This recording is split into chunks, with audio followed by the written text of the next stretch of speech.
ہم نے باقی 3 صوبوں کی تو بات کر لی، لیکن اس وقت سندھ کے سابق وزیر خزانہ ہمارے ساتھ موجود ہیں، جناب سید سردار احمد صاحب. ان سے بات کرتے ہیں.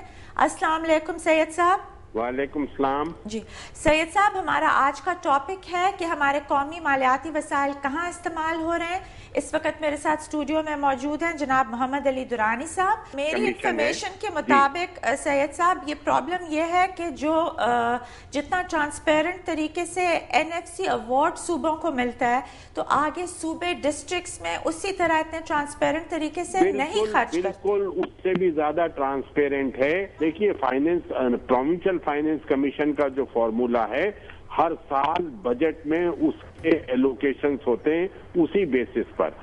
نارملی یہ ہوتا ہے اب تک کہ 50% جو ہے وہ ڈسٹرکٹس کو جاتا ہے اور 46% جو ہے 44% وہ صوبوں کو جاتا ہے.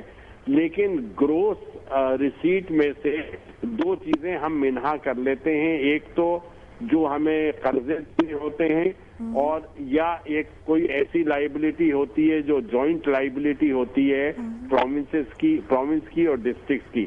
وہ پیسہ نکال کے نیٹ ڈیویزبل پول جو ہوتا ہے اس میں 54% ہم ڈسٹرکٹ کو دیتے ہیں اور 44% جو ہے پروونس خود رکھتا ہے. لیکن یہ NFC کے مطابق موسٹلی تو پاپولیشن کے اوپر یہ فنڈ ڈیوائیڈ ہوتا ہے، تو آپ لوگ بھی آگے ڈسٹرکٹس میں پاپولیشن وائز دیتے ہیں؟ کرائیٹیریا ہم نے یہ شروع سے اپنا کرائیٹیریا ملٹیپل کرائیٹیریا رکھا ہے. اور ہم جب میں NFC میں جایا کرتا تھا تو ہمیشہ میں آرگو کرتا تھا کہ دیکھیے ہم نے اپنے صوبے میں بھی ملٹیپل کرائیٹیریا رکھا ہے. یہ نہیں ہے کہ ہم آپ سے مانگ رہے ہیں یا فیڈریشن سے مانگ رہے ہیں. ہمارے لیے ایک ہی اسٹینڈرڈ ہے کہ ملٹیپل کرائیٹیریا ضلع میں بھی ہونا چاہیے اور صوبوں میں بھی ہونا چاہیے. لیکن جی عام طور پہ یہ شہروں میں زیادہ پیسے خرچ ہوتے ہیں. اب آپ مجھے بتائیں کہ اس سال کا کراچی کا بجٹ کتنا ہوگا تقریباً؟ نہیں، یہ تو بڑا مشکل ہے کہنا. دیکھیے بات یہ ہے کہ شہروں میں تو کراچی تو ایک شہر ہے، کراچی ایک ڈسٹرکٹ ہے. اس میں کوئی شہری اور دیہی کوئی الگ الگ چیزیں نہیں ہیں. ایک ڈسٹرکٹ ہے، 18 ٹاؤنز ہیں اور 18 ٹاؤنز میں equally on the basis of یہ جو ہمارے کرائیٹیریا ہیں اس پر پیسہ جاتا ہے. تو 30 بلین روپیز جو مشرف صاحب نے دیے ہیں اس کے باوجود ان کو اتنا ہی شیئر مل رہا ہے آپ لوگوں سے بھی؟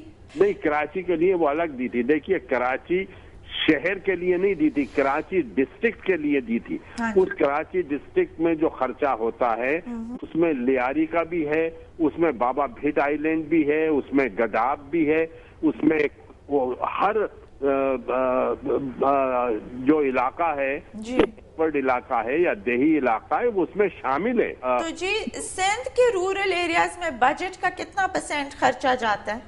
نہیں، سندھ میں ہر ایک کا جو بھی انہیں شیئر ملتا ہے.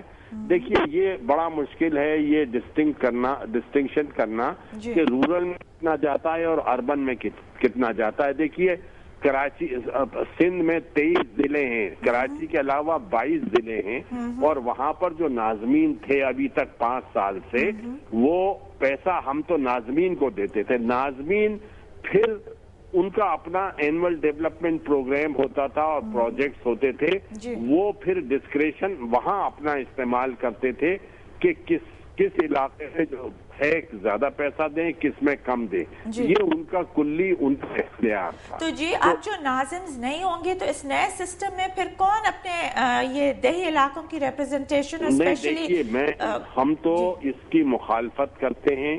یہ رورل اربن ڈیوائیڈ نہیں ہونا چاہیے.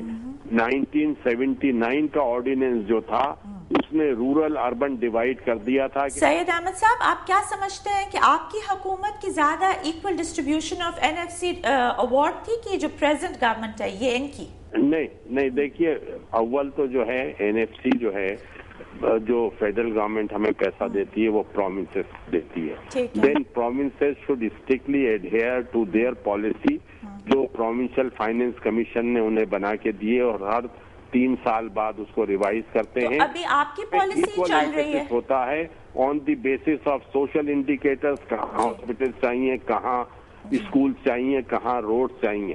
اگر نہیں کرتے ہیں تو دیٹ از مس گورننس. دیکھیے سسٹم صحیح ہے، اگر گورننس صحیح نہیں ہے تو گورننس کو آپ امپروو کرائیں. Thank you very much Syed Sardar Ahmed صاحب for being with us here today. Durrani صاحب ہم نے دیکھا ہے کہ جتنا بھی کوئی ایکسکیوزز بنائے یا کوئی ڈفرینٹ طریقے سے ہر فائنانس منسٹر نے اس ایشو کو لیا ہے لیکن کوئی کانسیپٹ نہیں ہے ایکول ڈویژن کا.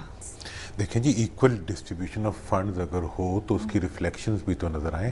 شہر بڑے ہو رہے ہیں, دیہی علاقے سے لوگ شفٹ ہو کر شہروں کی طرف آ رہے ہیں, یونیورسٹیز شہروں میں بن رہی ہیں, اوور ہیڈ شہروں میں بن رہے ہیں, پانی کی اسکیمیں شہروں میں بن رہی ہیں, اور 70% پاپولیشن جس دیہی علاقے سے آتی ہے وہاں پر اس وقت خواہ وہ سندھ کا کشمور ہو یا وہ پنجاب کا بہاولپور اور راجن پور ہو, اور اسی طرح سے سرحد کے ریموٹ ایریاز اور بلوچستان تو کم بیش پورا ہی کوئٹہ کے علاوہ ایک ہی کیفیت ہے. اس وقت اس چیز کو جیسے فائنانس کمیشن کی بات ہے, فائنانس کمیشن ہونے کے بعد آج بچے کو پتہ ہے کہ جی 334 پنجاب کو جا رہا ہے, 194 سندھ کو جا رہا ہے, 85 ہمیں کوئی بتا دے کہ سندھ کے کس ڈسٹرکٹ کو کتنی اماؤنٹ جا رہی ہے. ابھی تک تمام فائنانس منسٹر سے ہم نے پوچھا ہے کہ بھئی اگر اتنا ہی ٹرانسپیرنٹ نظام ہے, میں نے یہ سارا اس کا پڑھا ہے آرڈیننس جو انہوں نے بنایا ہوا ہے, اس کے اندر اسے سچ اے کمپلیکس فارمولا کہ اس کے اندر الفاظ میں تو باتیں کی گئی ہیں لیکن پریکٹیکلی آج بھی اگر کسی فائنانس منسٹر سے پوچھا جائے کہ پنجاب کے فلاں ڈسٹرکٹ میں کتنے فنڈز ڈیولپمنٹ کی مد میں جا رہے ہیں تو ان کے لیے یہ بتانا پاسبل نہیں. بہت ویگ ان کے آنسرز ہوتے ہیں, کبھی تعلیم کی بات ہوتی ہے, کبھی کس کی بات ہوتی ہے. تو اس وقت جو بنیادی ایشو ہے جس کے لیے فیڈرل گورنمنٹ کو یہ NFC ایوارڈ دیتے وقت صوبوں کو پابند کرنا چاہیے وہ یہ ہے کہ ایک ٹرانسپیرنٹ نظام ہونا چاہیے جس میں مرکز سے جانے والے فنڈز, چونکہ کانسٹیٹیوشن یہ ڈیمانڈ کرتا ہے کہ وہ فنڈز جو ہیں وہ ہر شہری کے اوپر خرچ ہوں, نہ کہ سرٹن ایریاز میں رہنے والے لوگوں کے اوپر شہری لوگوں پہ خرچ ہوں اور دیہی علاقوں. اور دوسری چیز یہ ایک میں اس چیز کو ڈیمانڈ کی شکل میں رکھ چکا ہوں, میں دوبارہ کہنا چاہوں گا کہ آڈٹ ہونا چاہیے صوبوں نے جو ماضی میں ان کو ڈیوائیڈ کیا ہے اس کا. اور اس وقت میں آپ کو یہ بتانا چاہتا ہوں کہ آپ کے دیہی علاقے غریب ہو رہے ہیں. Thank you very much for being with us here today دران صاحب. آج ہم بات کر رہے تھے کہ صوبوں کو NFC فارمولے کے تحت ملنے والی رقم ان کے علاقوں میں ترقی اور خوشحالی کیوں نہیں لا سکی. سروے رپورٹس بتاتی ہیں کہ آج پاکستان میں غربت کی شرح 40% سے زائد ہے. 7 کروڑ سے زائد لوگ غربت کا شکار ہیں اور مہنگائی اپنی آخری حدوں کو چھو رہی ہے. 5 کروڑ 80 لاکھ افراد کو پینے کا صاف پانی میسر نہیں ہے اور 4 کروڑ 90 لاکھ افراد صرف ایک کمرے کے گھر میں رہائش پذیر ہیں. ہمارے ملک کی 73% آبادی روزانہ $2 سے کم کماتی ہے. آخر میں میری حکومت سے اپیل ہے کہ صوبوں کے اضلاع میں فنڈز کی ان ایکول ڈسٹریبیوشن کے خلاف کوئی لیگل فریم ورک ضرور ہونا چاہیے تاکہ عوام کے ساتھ اس ناانصافی کو ختم کیا جا سکے. اس کے ساتھ مجھے اور میری ٹیم کو اجازت دیجیے. Take care. اللہ حافظ.